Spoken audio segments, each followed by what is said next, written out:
Season 4 starts this September.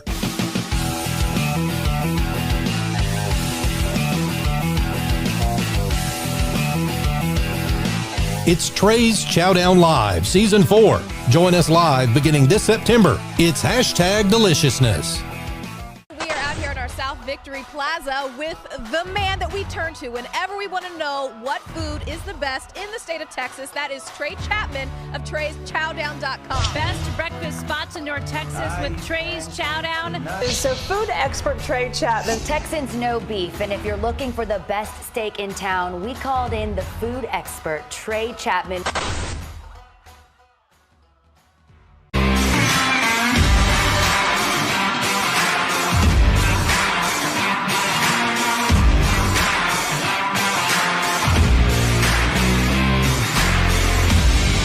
Welcome to Treys Chowdown Live.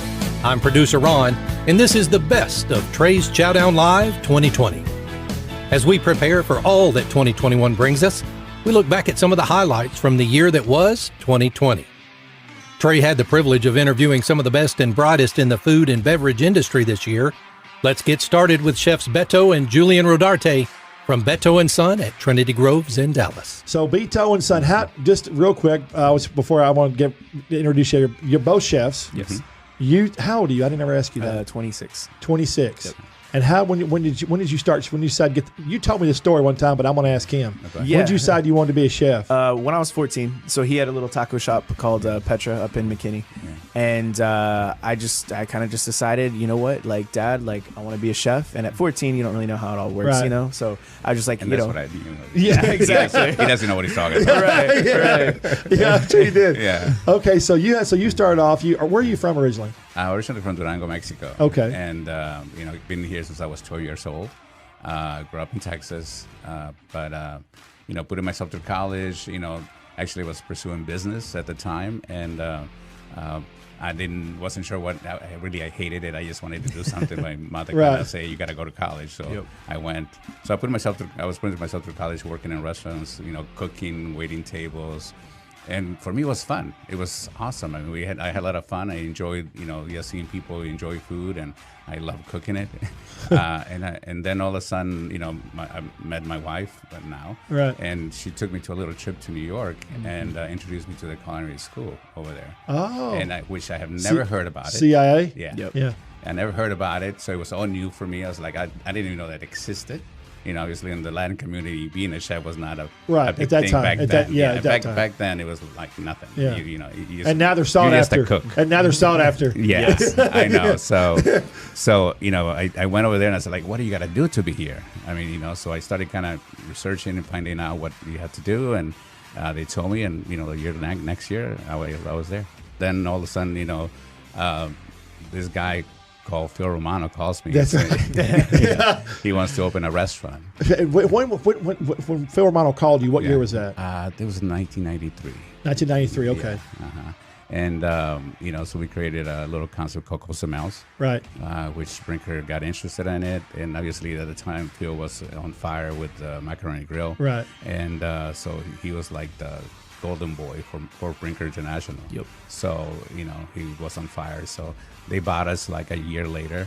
And so I became a corporate chef for them. So did you create the Cosmo concept, or did he buy the concept? No, we created it. Okay, you created it. Yeah. Well, that's fantastic. I did all the food, the menu, everything. Be sure to visit BetoandSon.com for next generation Mexican food. Desserts are always at the top of our list. These three sisters were looking for a way to change their family legacy, and they decided to reopen a family business that had been closed for over 10 years.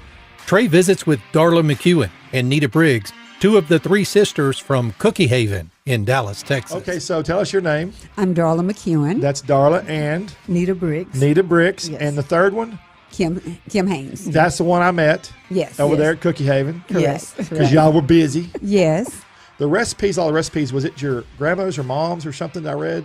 So some of the recipes, 85% of the cookie recipes were our mom's recipes. Okay. And that's where we started with the cookie recipes.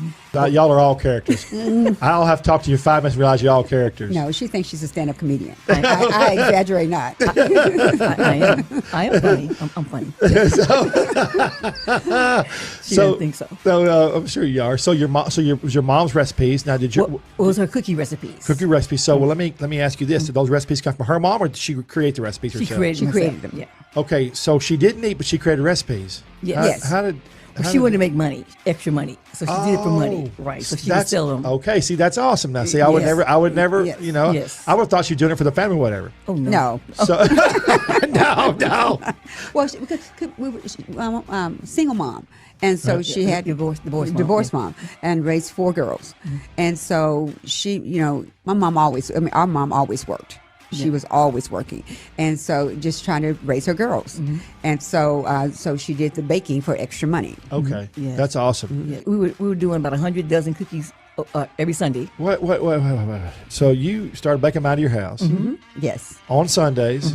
You're making 100. You said 100 dozen. 100 dozen. We got to 100 dozen, and then at first it was probably about 30, 40 dozen. Then it got to 100, and so it was so many cookies that when she would take them to her job, it was crazy. Wait, if you multiply that times 12, you realize how many cookies? That's 1,200 cookies. No, we were making a lot of cookies in one oven. Yeah, and they were big cookies. They were huge cookies. Yeah. What? Nice How did you? It was hard. I would, but you know what? You were obviously passionate about it because you made it work. Yes. True. So you made it work. True. Yes. No matter what you did the reason for, you was passionate about what you were doing it for, and you made it work. True. Right, exactly. And so after we got to about 100, we decided to open up our first store. And so we opened up the store, and I quit my job. We just quit cold turkey, and we opened up the store in DeSoto. That was our first That was store. right. Now that's the first one I know about. So Using the cookie recipes created by their mom, better known as Ms. Cookie, along with dedication, determination, and extraordinary customer service, they bring back the ultimate cookie dessert experience. See all the sweet deliciousness on their website at cookiehaven.com. That's cookie with a K. Up next, Trey was able to spend some time with Chef Jonathan from Jonathan's Oak Cliff and Jonathan's Diner in Dallas. Okay, so where are you from originally? Okay, I consider myself a Houstonian. I was born, my family is from West Virginia. Right. I was born in a small town in Illinois called Pinckneyville, Illinois. My dad was in the mining industry, so the early part of my childhood was spent up that area. We moved to Houston when I was like 3 years old, and I'm pretty much born and raised in, Sugarland. That's a big culinary world down there in Houston. Yeah, I say that is probably the biggest influence on my style. Sure. I like to tell people when they ask me like really what it comes down to, I say I have a lot of Gulf Coast influences in me. I do. There's a lot of kind of Creole in the way I cook. There's that kind of country home style thing going on, but I think it all really materializes from growing up in Houston and eating, a lot of seafood, a lot of Creole, a lot of Mexican food, a lot of Tex-Mex. So you lived in Houston. So what was your favorite when you were growing up? What was there a catalyst or a one major thing that got you involved in cooking? Fried shrimp, man. When I was a kid, I was born in 76, so I'm 43 now. And when I was a kid, Red Lobster was totally different than Red Lobster is now. Yeah. Like I remember Red Lobster being like white tablecloth, and that's where you went for like Mother's Day, birthdays. 2-3 times a year. Oh, yeah. And it was like our spot. So as a kid, we would go to Red Lobster, and I tell people this all the time. The first food that I fell in love with, that I knew like food was my thing, was fried shrimp and cocktail sauce.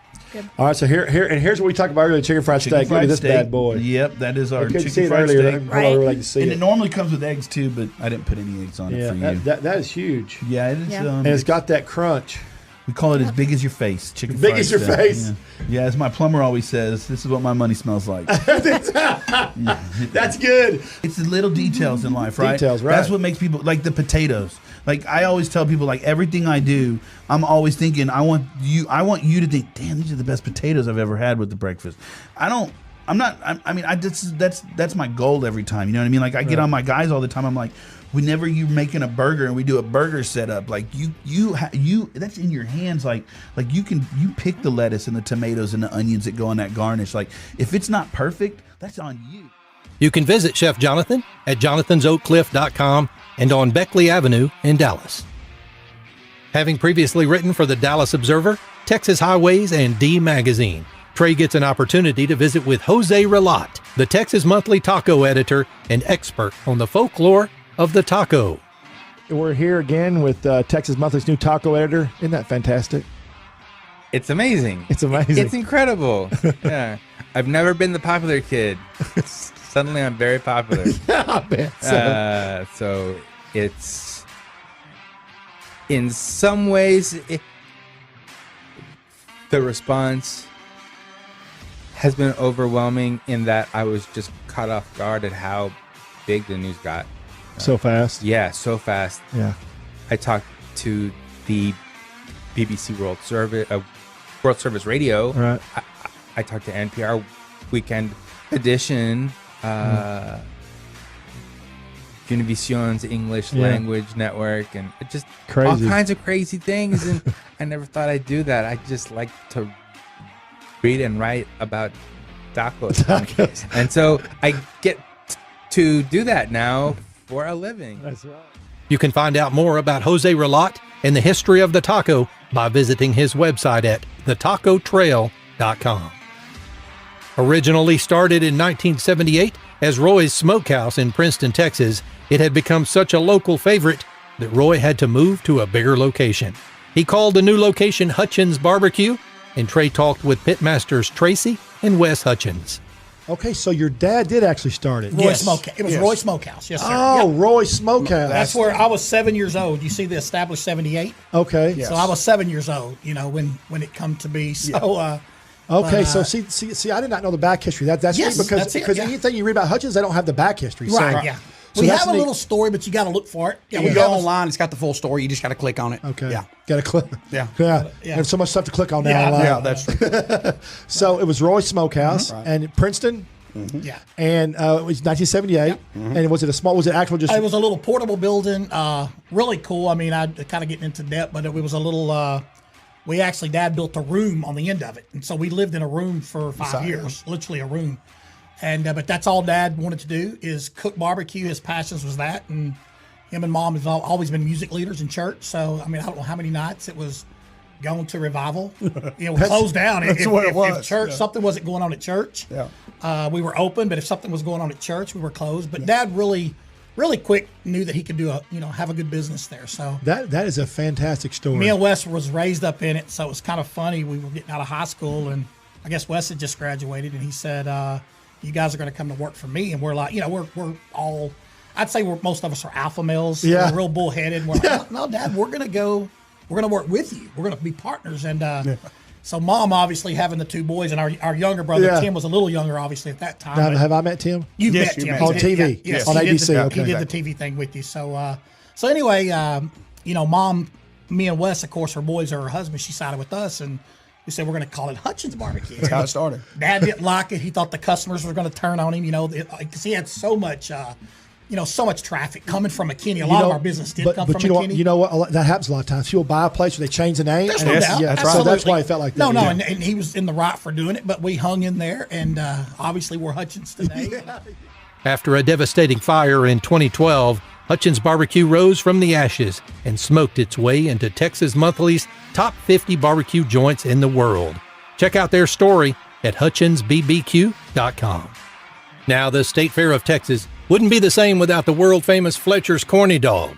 Trey was honored to visit with Corndog heiress Amber Fletcher to discuss the history of the famous meal on a stick that debuted at the State Fair in 1942. So your dad, how does Fletcher start exactly? Well, so my grandfather, Neil Fletcher, started it in 1942. Okay. He was in vaudeville performing on the side of Haskell Street in tent shows. He was the producer of the Madcap Players. And towards the end of vaudeville, he was actually doing a show at the State Fair of Texas when he was approached and offered a booth, which he said yes, and within a couple years came up with this creation of the Corndog and debuted it in 1942. So when they asked him to do the booth, he didn't have to create the Corndog yet. He had no idea. He had no idea what he was going to do. He just knew that he had to jump at the opportunity. So what were the steps of the process of him creating the corn? I mean, how did he come up with the batter and all that stuff? Where did the idea come from? Right. So from what I understand, on Oak Lawn there was a German baker, immigrant baker, that had a dish of cornmeal and hot dogs or meat or something, but it was too time consuming. It took 30 minutes or so to bake. You had to sit down, get a fork and knife, and he and his brother had the idea, we like this dish. How can we speed up the process? How can we make it mobile? Can we deep fry it? And so they just, over time came up with this hot dog covered in cornmeal on a stick and deep fried. And I guess, as we know now, the rest is history. The rest is history. In the first year, they sold $8,000, which is equivalent to $120,000. Right. So this brand new innovation idea no one ever heard of. Over $100,000, and back then the fair was 17 days. Yeah. I would say it was a hit. Yeah, I wonder what the first people thought when they saw, what is that? Well, they had to cut them up in bite-sized pieces and give them away because they had never seen anything like it before. Well, they originally start on a stick? Yes, they did. I wonder if people they were scared to try them the first time, maybe. Maybe. They had to give them away for free, but I was told they always came back for more. Yeah. But back then they used to just have, a burger or ice cream or some like a square meal. They didn't have the deep fried obsession that we have today at the State Fair. While the argument may still involve the choice between mustard or ketchup, you can still enjoy your Fletchers Corndog at the Texas State Fair and now in their new mobile trailers in the Dallas-Fort Worth area. Visit their site at FletchersCornyDogs.com. Cameron Cronin from Trova Wine and Market stopped by this year to geek out with some different wines and share some of his extensive knowledge. Cameron is a certified level 2 sommelier and is Trova's wine director and general manager. So let's where are you from? Oh man, that's a tough question. Air Force brat. So. Oh, that's awesome. Yeah, born in West Germany. Okay, I'm going to stop you right there. Tell everybody what a master sommelier is. What does that entail? Okay, so there are many different organizations that provide wine education and certification. The most notable, most people saw the documentary Somm. Right. It's based on the Court of Master Sommeliers, the America branch. Okay. The Court of Master Sommeliers has been in Europe for hundreds of years, basically. In fact, check me on that. I'm not sure how long. I'm sure a long time. Yeah, but it came to the Americas in the 70s, basically. Yeah. So basically, it's a certification avenue for service-oriented wine professionals. Right. It's an education, so there's 4 different levels. There's the introductory, the certified sommelier, which is what I am right now, the advanced sommelier, which is what I'm working on, and then the master sommelier, which is level 4. What's the most challenging? Is it trying to find the right wine for somebody, or is it picking the right wine? Or? Well, yeah, it's the whole picture. So we talked about it earlier. I not only do the wine, I'm the general manager. So staffing, HR, I stare at spreadsheets all the time. So I think balancing all of that is probably the toughest job. But in terms of like you dealing with guests, I think educating without coming across as like being pompous, pretentious. Yeah. My main duty is to give you the tools necessarily to go out there and like, find the wines that you like. Right. I couldn't see you being like that. I can just see because you're passionate about it. I could just see you exerting your passion about it. Yeah. And you just got to be careful how you do that, right? Yeah. And like I said, I want to nerd out. I want to go down the rabbit hole, but like, I can't do that with everybody. You lose them, don't you? Yeah. Oh, really quickly. Attention spans are about 3 minutes, man. Yeah. Rule number 1, pour wine for people, and then you can nerd out later. Yeah. Let them drink. Yeah. Let them drink. Trova. Yes. Trova. Okay. Y'all have how many different wines do y'all have? So by the glass, we have 22 different wines plus dessert wines and fortified wines, and then about 250 or so bottles on reserve. The wine list is about 8 pages long. So I brought some really good alternatives. The holidays are coming up. We have Christmas, and we're in the middle of Hanukkah. And they can buy these at your place? Yes, these are these 2 are available by the glass at Trova. Okay. But I want to talk about New Year's because people pop champagne on New Year's all the time. But like champagne, great. Not necessarily approachable at price point for a lot of people. Champagne's expensive for good reason. Like it's really good. Right. But there are a lot of wines out there, and I brought 2 of them that are really, really good alternatives. They're a little bit more like baller on a budget. Right. For people. Wait, what did you say? Baller on a budget. Oh, I love that baller on a budget. Listen, like common misconception. Dude, that's awesome. I get to drink really expensive wines all the time. No. Absolutely not. Like I work in a restaurant. Like I'm not sitting here like printing cash. What was the website for the restaurants again? TrovaWine.com. And the save the restaurants. What was that one too? SaveRestaurants.com. SaveRestaurants.com. Okay. Cronin's wine background is European centric, and he's known for pouring funky and hard to find wines from small vineyards. Check out the selection at TrovaWine.com or visit them in Dallas. This year was truly special for Trey, as he enjoyed a unique opportunity to visit with Dallas's own chef, Kent Rathbun. Chef Rathbun has cooked for Ross Perot, Queen Elizabeth, George Michael, Julia Childs, and Oprah, among other high-profile names. He was also one of the featured chefs for the Bush 2001 inaugural ball, and he competed on Food Network's hit series Iron Chef America. Here's Trey and Chef Rathbun. So we're here for our new season. We're kicking it off today with Chef Kent Rathbun from Dallas. Kent, thank you so much, buddy. Pleasure, man. I really appreciate it. Good to be here. Sorry for all the troubles. No worries. As I was saying, man, I know where you're at. I feel you. Since we're talking about barbecue, let's get into the spice. You've got these new spices now. Right on. And this is Rathbun Family Barbecue Rub. Right. And you've got the Sticky Pig Pork Rub. I like that Sticky Pig. Yeah. And the Lemon Pepper Garlic Salt. I smell that when I picked it up. Yeah.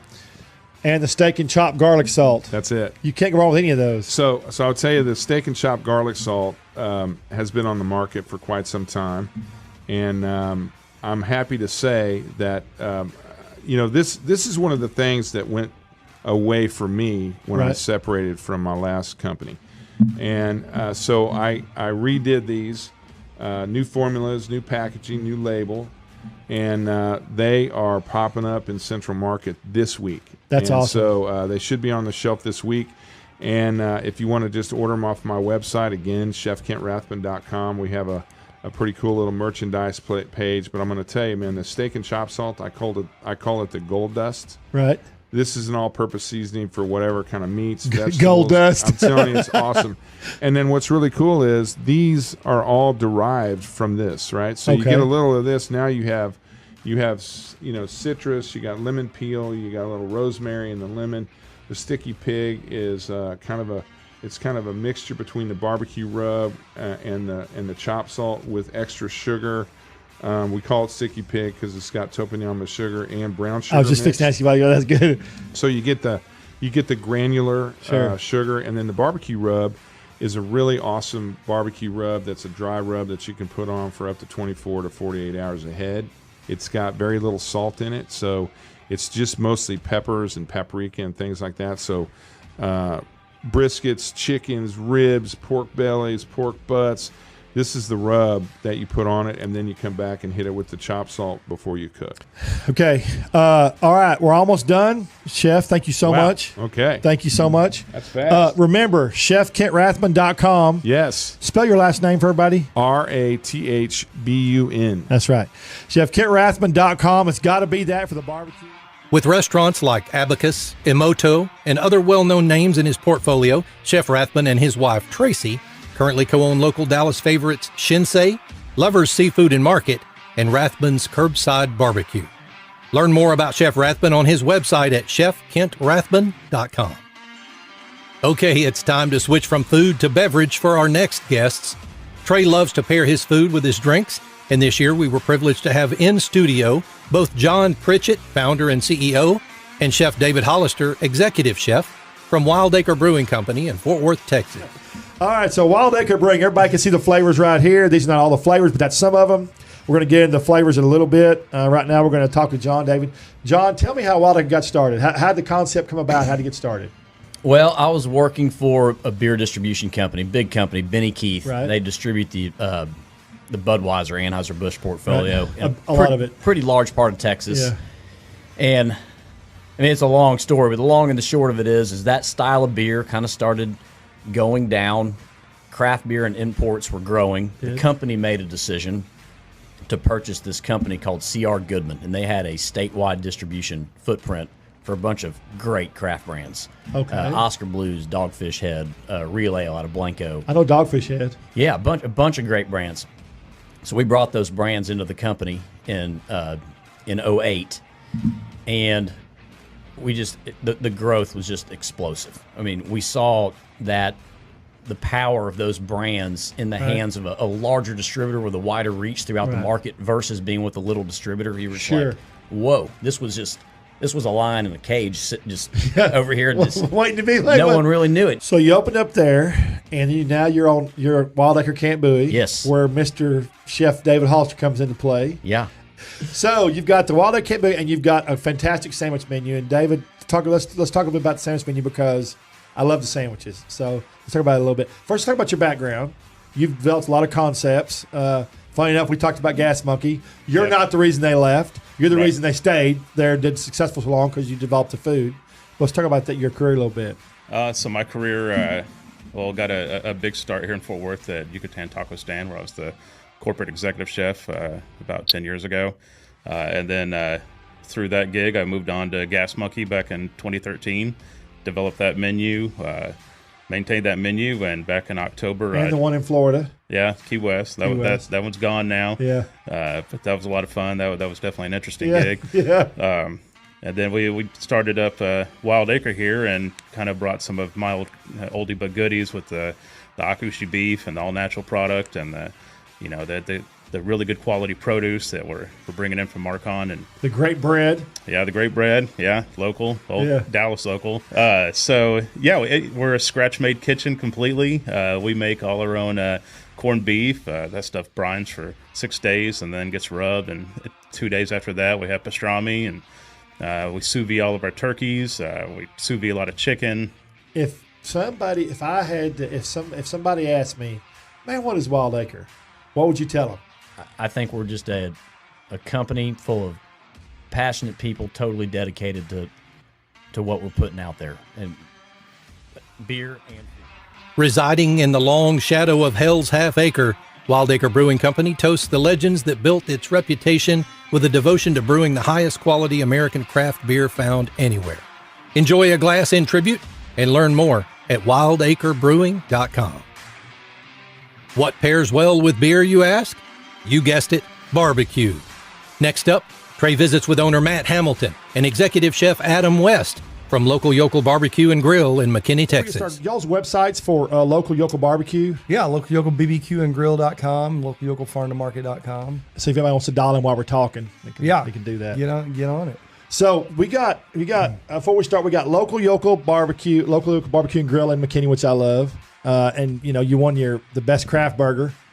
For the Hamilton, which is awesome. Yep. And then we have Local Yokel Farm to Market, butcher shop where it all started. All right, so here we got this is the burger that won the best craft burger in North Texas.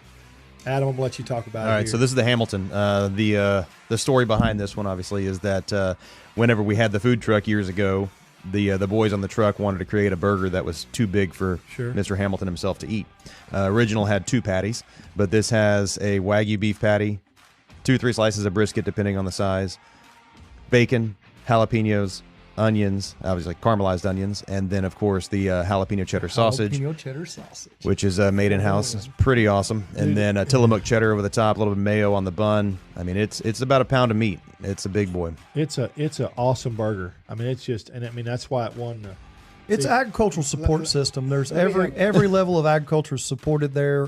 Wheat farmers, dairy farmers, look at that, pig farmers, cattle ranchers. And that's why I picked it. I've got a nice little video of it too. If you go to TreysChowdown.com and just go to the burgers, it's very easy burger tab. There'll be a video in there. Did you like that music for that? Good, bad, and ugly. And of course, we put the fruit on there as just to give your cardiologist a break. Yeah. So this is a pound of meat, if I remember right. It is. It's a pound of meat. So that's amazing that you came up. And so how many of these you think y'all sell? I mean, did you? I want to ask you. Hang on, I want to ask you a question. And you don't have to be. Yeah.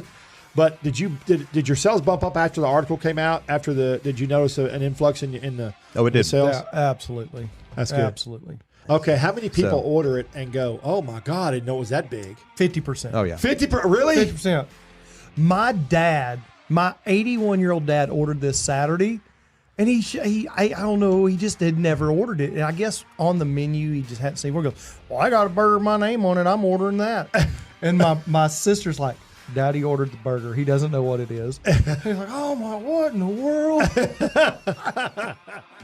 A true family-owned local business with heart, soul, and passion behind everything they do. Visit their site and check out their menu at localyokelbbqandgrill.com. He was once called the single most talented cook I ever worked with by Anthony Bourdain. Executive chef John Teaser, also known by the name Jimmy Sears in Bourdain's best-selling memoir Kitchen Confidential, was also a 2-time contestant on Bravo's Top Chef. Let's hear from Trey and Chef Teaser. So you got the one in Orlando. We have it's called Knife and Spoon. Right. It's a combination of knife and Spoon. So it's steak and seafood. For people who don't know, Spoon was your old restaurant here. Spoon was a seafood restaurant. Right. We had. I worked for RM Seafood in New York and Las Vegas, Right. and I grew up on the East End of Long Island. I was a seafood chef most of my life before steak took over my entire universe. Hence my octopus cup today. Yeah. So we're going to get back into that a little bit. And I was luckily the owners of that. They just purchased the property, and I'm not replacing. I'm walking in the footsteps of what was formerly Norman Van Aken's. Right. I did that once before with Dean Ferring. Right. And so it was that whole little, Dean Ferring, Norman Van Aken, Charlie Trotter, Emerald Lagasse. Right. I got two down. I got Dean and Norman. Charlie has passed on, unfortunately. Yeah. And Emerald, I'm coming for you, buddy. No, I'm just kidding. No, but it's an honor. It's an honor to be able to be, to have first, walked in the footsteps of Dean, and now to be in the same space as an iconic chef. Well, you were telling that's a big like resort. Norman. That's a big resort. Yeah, well, Norman was has been the chef of Florida for decades. Yeah. And I have a tremendous respect for that. And he's still there existing. We're not looking to, it's not a competition. Right. But John Tezar has a restaurant in a Ritz-Carlton in a 500-acre resort. And I'm blessed, And you're gonna sell steaks as well? We're going to sell steak from 44 farms. Awesome. And all, talk about supporting local. Yeah. We only do the Texas beef. Right. I am 44 farms, Heart brand. You cooked with Tony. You met Bourdain in New York, right? Yeah, that's when oddly enough, I met Bourdain when I had lost everything. And sure enough, Bigfoot, who's in Kitchen Confidential, is legendary, Andy Menschel. He said there's going to be a guy, he's a writer. He went to CIA. He goes down to St. Martin with his wife, at the time Nancy, and he writes and hangs out. And during the busy season, he comes back to New York and he helps me out. And he's worked in other restaurants before. So he goes, I said, great, a trained chef. And so Tony and I hit it off. And I was just reading, I do audiobooks, but I was just going through that the other day because it's the second anniversary of his passing. Right. And, and I posted that on social media. We were friends in the 80s. We bickered in the 90s. Right. We fought in the 2000s. Yeah. And, it's just amazing that I got to share that much time with him. Recently named Best Steakhouse in Dallas, Texas by D Magazine, Knife Steakhouse is located off East Mockingbird Lane in Dallas, and you can find more information at knifedallas.com. Up next, Trey visits with CEO of Shell Shack, Dallas Hale. Your seafood favorites, just the way you like them. And where are you from originally? I was born in Houston, raised in Plano. So you are a Texas boy? Absolutely. Okay, that's awesome. So you were in the military? Yes, sir. From 89 to 93. Oh, what division? Coast Guard. Coast Guard. You like it? Yeah, it was a good time. It helped shape me. Helped shape you? Yeah. It does. And I went to military school. So. Oh, very nice. Yeah. Very nice. So when you got out, were you interested in the restaurant business when you were in the military, or was it after? No, it was after. So I got out and I went in at a young age and was hanging out in bars quite a bit. And I decided, after about 3 months of hanging in bars, I liked it. I was like, well, why don't I work in the bar instead of spending my money in it? Because I like being out at night and everything. And so I started bartending in a bar in Deep Ellum. Deep Ellum. Okay. Mm-hmm. So you were there in Deep Ellum, and then what'd you do after that? How'd your career take shape, I guess? So I worked in Deep Ellum for a while, became a general manager, worked my way up, and opened up a nightclub in Deep Ellum, and thought I knew how to own, realized I didn't. About a year later, shut it down, and then got real humbled and went back to managing and GMing, and then started really learning. It's amazing, but that was an experience that you won't ever forget, though, right? Right, absolutely. Exactly. Yeah, it's sometimes you have to learn by fire. And I absolutely learned that, and to this day I still have mentors that I call and I talk to on a weekly basis. Scott Gordon is a great one, and just different people. That once you think you know it all, you lose. All right, so we've got this is the VIP. Normally would be on to come like this. No. Yeah, it's on one. Yeah, it comes all in one bag. We have 4 different platters. So the heavyweight is the big one. I think I saw the menu. The heavyweight, I couldn't remember the name. 4 or 5 people. Is it feed? No, 3 to 5. The heavyweight is 6 to 8, I believe. 6 to 8. Oh boy, I missed that one. and I'll tell you what, we've had 2 people come in and put it away. Are you serious? And be ready for more. All right, so these right here, these are the crab tater tots. Absolutely. These are the ones that are the crab stuffed tater crab tot. stuff. Yeah, right. Those are delicious. And then we got the crab, we got the shrimp there. Grilled shrimp. And then here's the burger, which I didn't know you had, which now I'm going to have to check that out. Absolutely. Our burgers, they come really good. We actually made those in our sports bar way back when, and so we make a very good burger at all of our places. You got the buffalo chicken sandwich over here. You got some fried catfish, some fried shrimp. You got the carrot cake back there. Cake. Yeah. Visit your favorite Shell Shack location in the DFW Metroplex, Houston, Tyler, and even in Clearwater, Florida. Find them online at shellshack.com. Now hold on to your hats. Next up, Trey spins the roulette wheel of fate to find out who gets the tasty surprise of a lifetime on their slice of Reaper Pizza. Founder and CEO Con Nguyen and COO Jason Brooks from Zalat Pizza, with several locations in DFW, explain how pizza roulette works. So, Con. Yes, sir. Tell me. Yes. How does Zalat get started? Tell me from. I want to know the story, the start. Okay. Okay. So the starts, I'll have to go back a little bit. Yeah, you do. Please do. Yeah. I'm actually originally from South Vietnam. Awesome. Came over here after the war ended. So the name of Zalat came out of the fact that I'm from Dalat, Vietnam. Okay. So it's in the Central Highlands of Vietnam. So now the crust that I had was very delicious. It wasn't overly crusty. It had a lot of flavor, but it wasn't crazy. Yeah, we're looking for it to be crunchy yet chewy, so you can pick it up and have that nice fold, and it's that perfect pizza bite. Yeah, it's delicious. Yeah. And it's not super filling, so you could eat. In my case, I could eat more. Yes, I have that same problem at home. Better than having a full pizza, why don't we do something super fun? Right. And I said, why don't we just do, Russian roulette with pizza? So, so we worked on it for months to try to get, consistency across, all the shops that we can do this properly and not have contamination in, other pizzas where people don't want this. Oh, that'd be disastrous. Yeah. Oh, Lord. So when we get that Reaper pizza, so we can do it on any pizza. It's an option. Any pizza? On any pizza. Yeah. So, okay. So you can have it on any pizza you make. And they just make one slice is the Reaper slice. One slice, we add the Reaper sauce, and it's like spinning a roulette wheel. You never know which slice is the spicy slice. So if you're with your friends or with your family and something like this, you never quite know who's going to get the hot one. The top of the box here has got a warning sticker that says Reaper Roulette Pizza, which I think is neat. Look at that, Reaper Roulette. That's fun. That's funny. And all its That's our businesses. disclaimer, yeah. That's great though. But I mean, it's right there. Yeah. Today we also added jalapenos. Might as well. Those are insignificant compared to what's on there now, though. Yeah. When you order our Pineapple Express, normally it won't have the jalapenos on it. Yeah, so we're gonna do this, and we have no idea which one. I'm just we did not cheat. So Ron, you go first. Get a picture of me taking this. I think, oh my gosh, this thing is gonna have to be something. If I get this, I'm gonna let you have one. Jason, you're next. Oh boy, which one? It's like roulette. I'm going here. We can guarantee you that we'll know if we get it though. We spent months creating this one. We wanted to knock one out. Sorry about that. Knock one out of the park. It's bacon, pineapple, teriyaki sauce, cilantro. I don't have it yet. Do you have it? No, I don't have it. It's good though. Mm-hmm. You like it? It's delicious. It's good though. I might have to go back for another one. There are you can tell. Did you get it? Oh, did you get it right away? No. Oh my gosh, that's awesome. Good, I'm safe.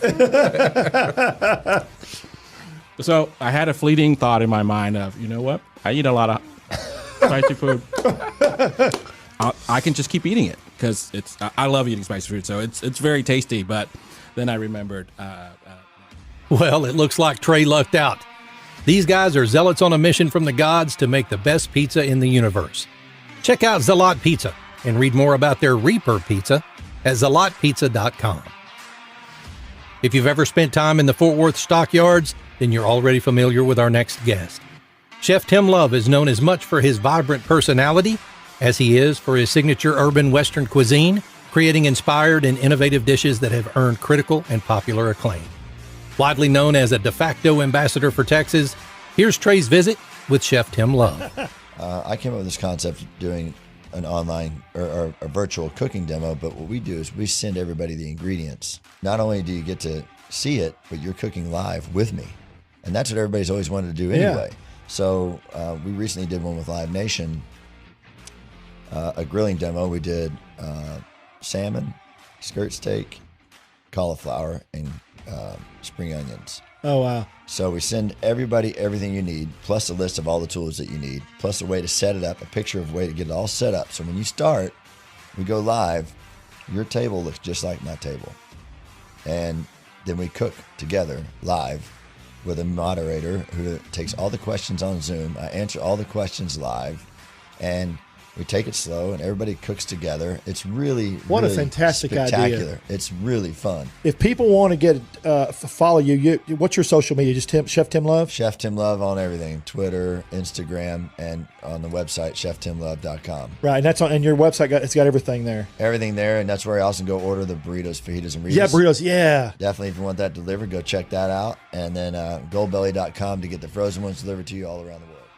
With restaurants spanning the nation from Seattle to Knoxville, Chef Love is chef and owner of beloved Texas restaurants Lonesome Dove Western Bistro, Woodshed Smokehouse, Queenie Stackhouse, Jamel, Attico, and Love Shack, as well as the storied White Elephant Saloon. Learn more about Chef Love online at cheftimlove.com. The year 2020 was tough for all of our local restaurants and bars. This year, Trey was honored to visit with Dr. Emily Knight, CEO of the Texas Restaurant Association. Dr. Knight gives us some insight into how the 2020 pandemic has affected our most beloved institutions. So you are from, where were you? You told me Boston. Yeah, so raised in Connecticut. Raised in Connecticut. Dad was on a submarine base in Connecticut, and then sort of a transplant to Texas now, about 10 years. I mean, and you know what's painful for me is think about restaurants. Who's the first person that shows up in a disaster? Yeah. Who's the first person you call when your son needs to have a baseball sponsorship or a fundraiser? Right. The restaurants have always come first. Even in this crisis, we had restaurants are the number one folks that stepped up to help first responders and healthcare workers when they weren't making a dime. Right. They turned, remember too, business interruption insurance, Trey, doesn't exist here. Right. So they lost all their inventory. You know what they did? They gave it out to their employees. Right. Yeah. They gave it out to people in need, right? Food banks to give food away. Pummeling them on the media. And it's like, you know what's going to change is the consumers have got to get out and support these restaurants. Right. It's on them to take care of their local restaurants. They have to. Yeah. So have y'all figured out yet how many restaurants we're going to lose? Have they figured out a good number? And it's a great week to have this conversation. So we projected, we've got about 15% that have closed, right? Turn the keys in, done. Forever gone. Forever gone. They're out, right? And it was about 10% within the first 2 months. We've seen another 5%. We project it's 30%, but I will tell you the deciding factor. This overall, week, 30%. Overall, everything, okay. And it tracks to the national average. Your independents, though, are going to be independent, meaning Thai shop, little noodle shop, small, not a lot of capital. They're a bigger percentage. People want to get a hold of the TRA and see what you're about. Give us the. Yeah, absolutely. You can go to txrestaurant.org. Okay. I always say this. I know this will surprise you, but I'm eKnight at txrestaurant.org. You're welcome to email me directly, but we just want to help. I mean, I think one of the things we did, Trey, when the crisis hit is we opened up everything to everyone, not just members. Right. And it was a risk, right? Because we're an association, we're a nonprofit, Right. but we said this is not a time to make people pay for things, right? We're going to open it to the world, and I think it's the best thing we ever did. So if people out there need help or they need more information, they can come to the website or they come to me directly, and I can get them to the right place. And I want to say, not because you're on my show, my family was in the restaurant business for 100 years in Texas. We were always a part of the organization. And it's a great organization. Even back then, when it was smaller, it was a great organization. And if I owned a restaurant today or a restaurant bar, I would want to be part of that organization. I think it's a fantastic organization. And let me, and for everyone listening, right, this next legislative session is critical. We have alcohol to go. We have retail. We're doing some work with mixed beverage. If we don't solidify that, the minute these executive orders end, all that goes away. The Texas Restaurant Association is the leading business association for Texas's $52.4 billion food service industry, which spans over 43,000 locations throughout the state. Learn more about how the Texas Restaurant Association can help you by visiting txrestaurant.org. As you can tell, Trey loves himself some Texas barbecue. And who better to teach us where to meet for some great brisket, ribs, and jalapeno mac and cheese? None other than pitmaster and owner Andy Cedino from Meet You Anywhere BBQ. I have Andy. What's up, Trey? How you Hey, doing, buddy? good. With Meet You Anywhere. Or Meet You Anywhere, Meet correct? You Anywhere, yeah. My wife, Kirsten, in the very early days said, if you expect to grow this thing and you're as good as you think you are, then you better train and develop people better so that you're a better set of eyes looking in. So I'm like, she's 100% right. Yeah. You know what I mean? And so honestly, that's really been the craft is dealing with the science of it every single day, because conditions change every single day. Yeah. And, it's funny because, too, on the craft side of it, people think that you have to have a, 1,000-gallon tank and you got to manage and struggle. I'm like, man, I'm the baby of 10 in a Mexican Catholic family. That's all I've done is struggle my whole life. Yeah. So when we had the opportunity to get into it, we'd been using the J&R oiler out of Mesquite. Right. I was very familiar with it, and I thought, man, I want to eliminate that struggle. We're the dumb barbecue guys, right? So nobody gives us much credit for stuff like that. And so to me, kind of like the struggle we were talking about earlier, I'm like, hey man, the last thing I want to be doing out there, because trust me, when I first got started, I had a little trailer pit. Yeah. And I was that guy that was out there tweaking this Hustling. damper door, doing this, Yeah. trying to figure out and formulate the recipes. I'm like, cannot wait till we have some J&Rs in house that I know how to manage. We know how to, I can teach somebody how to cook on those. Yeah. So I'm like, because everybody has the perception, it's like, yeah, I'm going to sleep out here by my pit. I'm going to take care of it. I'm like, that's great. That's passionate. Yeah. But you can't build a business that way. Yeah. You know what I mean? And so you build it through the front door and you make those contacts. So we wanted to do something different. Look at this brisket, Ron. Let me see if I can turn this around. Look at that. Look Look the at bark that. on that, baby. Look at that bark. I have a term I call barkalicious. Thank you, man. I like that. We're gonna steal that. Look at the thickness. That is just beautiful brisket. Look at that. Yeah. Look at that, man. There we go. Look at that. All right, man. So this. Wow.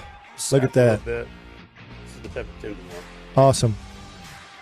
No, it looks fantastic. But it's good. Man. It looks fantastic. Oh my Lord. Yeah. You only know a true barbecue joint if they do a beef rib, right? I mean, think about it. Only the true Texas barbecue joints are doing beef ribs. Tell everybody how they get your social media. What's your social media handles? So we're at Meet You Anywhere BBQ. That's MEAT. MEAT, the letter U represents You Anywhere Barbecue. From humble beginnings to 2 locations in Grapevine and Trophy Club, Meet You Anywhere BBQ welcomes you with open arms. Check out their exclusive menu online at that's MEAT, the letter U, anywhere.com. MeetYouAnywhere.com. All the way from the Rim Restaurant in Burleson, Texas to the Treys Chowdown Studio, Trey got to visit with executive chef Keith Buttons Hicks to discuss the great food and drinks served daily at the Rim. I see you. Come on over here, man. What's up, Big Trey? Come on over. I saw you. Woo! What we got here? This is that Fred Flintstone. Oh my God! With those braised Brussels sprouts, Grab corn chowder. Grab that right there and sit down in that chair right there. I think I can do that. Oh boy, I bet you can. Breakfast just got late. Yeah, I did. Look at this. Look at that, Ron. Can you see that? Woo! Oh my gosh! Look at this Bloody Mary. Now y'all serve these at the Rim. Look at that. Look at we that. do serve that. That's that ultimate Bloody Mary, and it don't get no bloodier than that.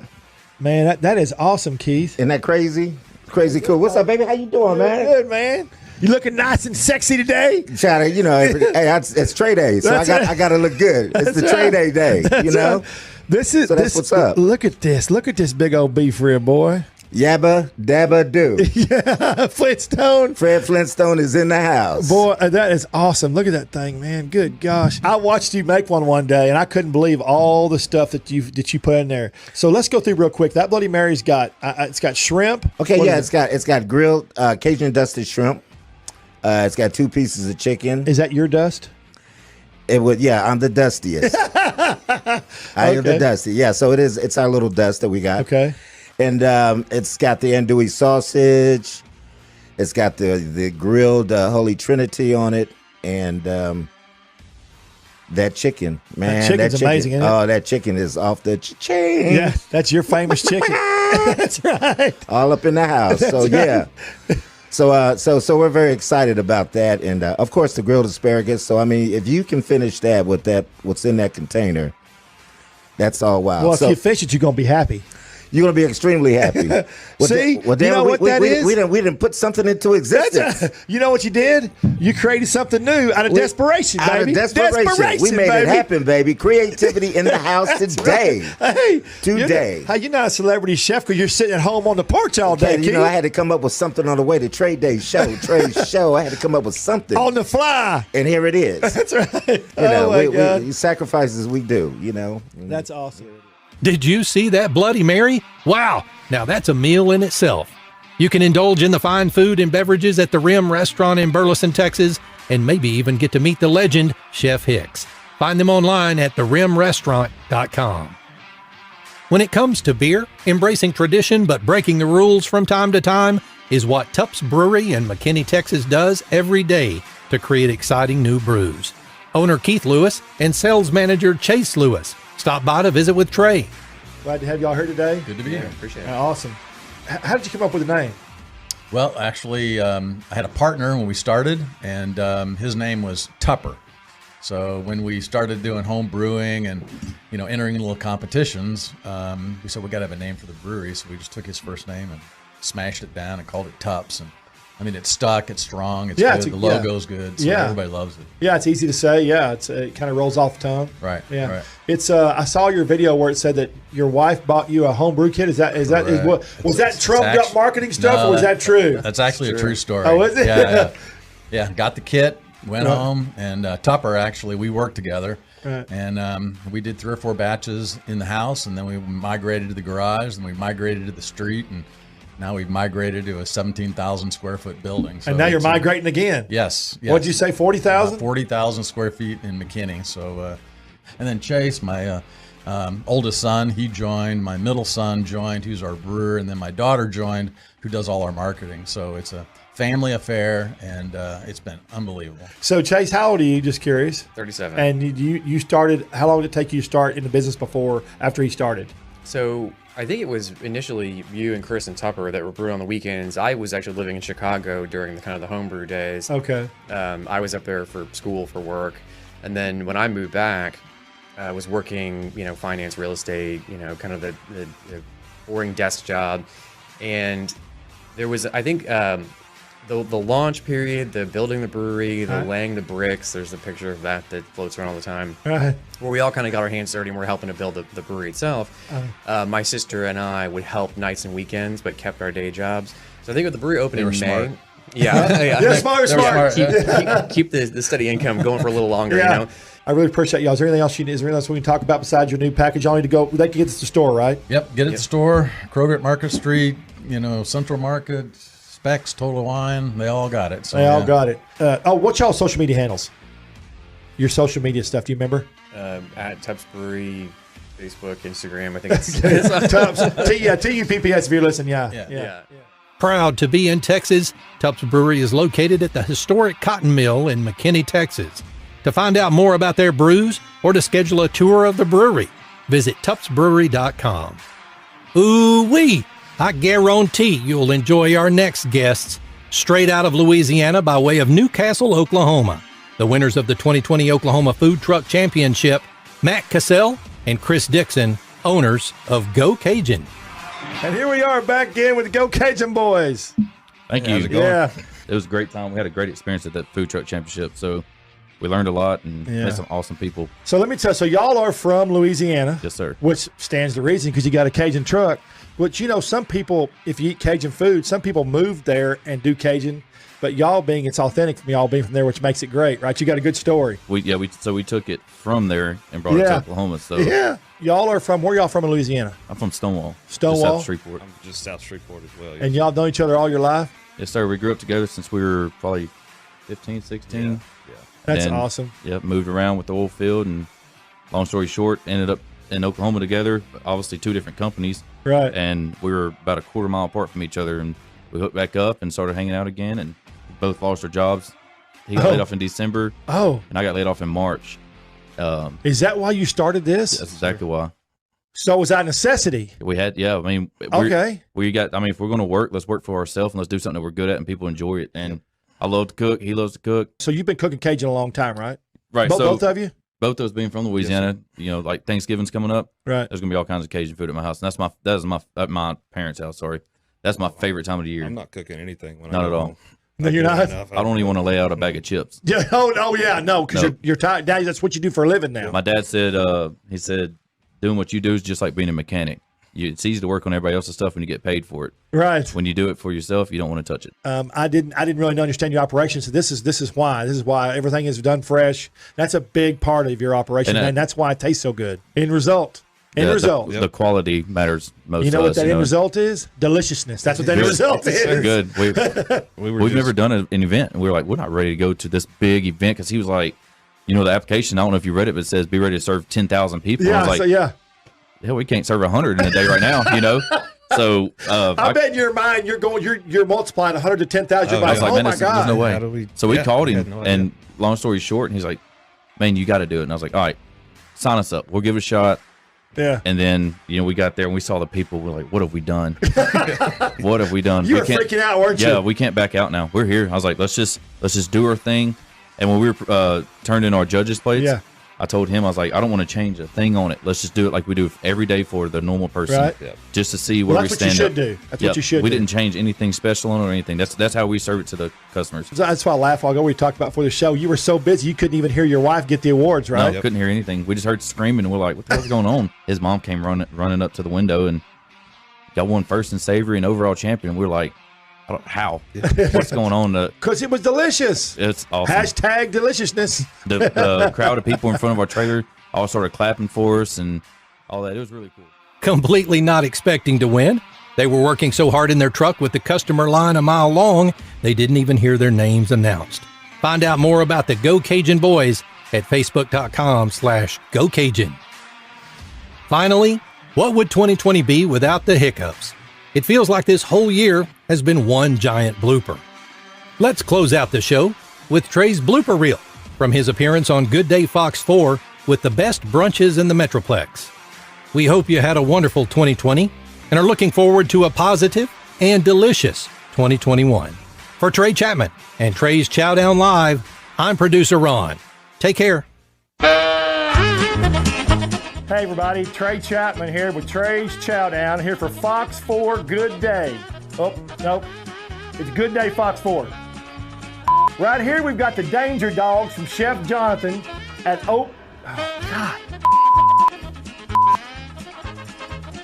They're from Chef Jonathan at Jonathan's Oak Cliff and Jonathan's Bishop's Arch. God, he used to be Bishop's Arch, he moved. So all this goes swirls around in my brain, my mind. Right here, my first brunch dish. Oh yeah. All right. Boy, if you make this motherfucker look good, it's gonna be a miracle. Hell, I feel like we're shooting a movie. Right here from Jonathan's Oak Cliff and Jonathan's Diner, you have Danger Dogs from Chef Jonathan. The only thing about these is they are dangerously delicious. Sausage, they will blow your mind. Sausage wrapped in his own house batter, fried with his powdered sugar and his own dipping. I love these sausages. Let me just do it. I'll do it again. You gonna be all right? Can you put this all together? You gonna be okay? You wrap the pork up in this tortilla and bam, you got a pork deliciousness that you can eat. And over here, the big bad boy. One of my favorites of the year, French toast, tiramisu French toast from Chef Stefan at, oh, yeah. I on his restaurant. Right here, we've got French.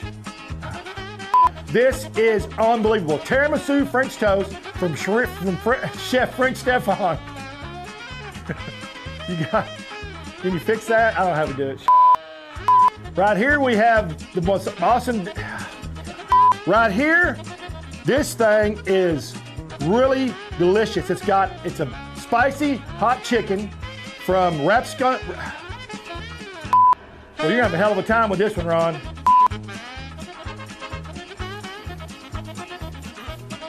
Everything is made in-house, from the awesome buttery flaky biscuit to the fresh fried chicken right here from my man Batman, Chef Batman at McKinney, local yokel in McKinney.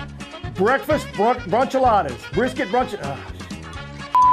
Over here, corn flake French toast. Got maple syrup with it. The corn flakes are crunchy. Here, I'm going to start that over.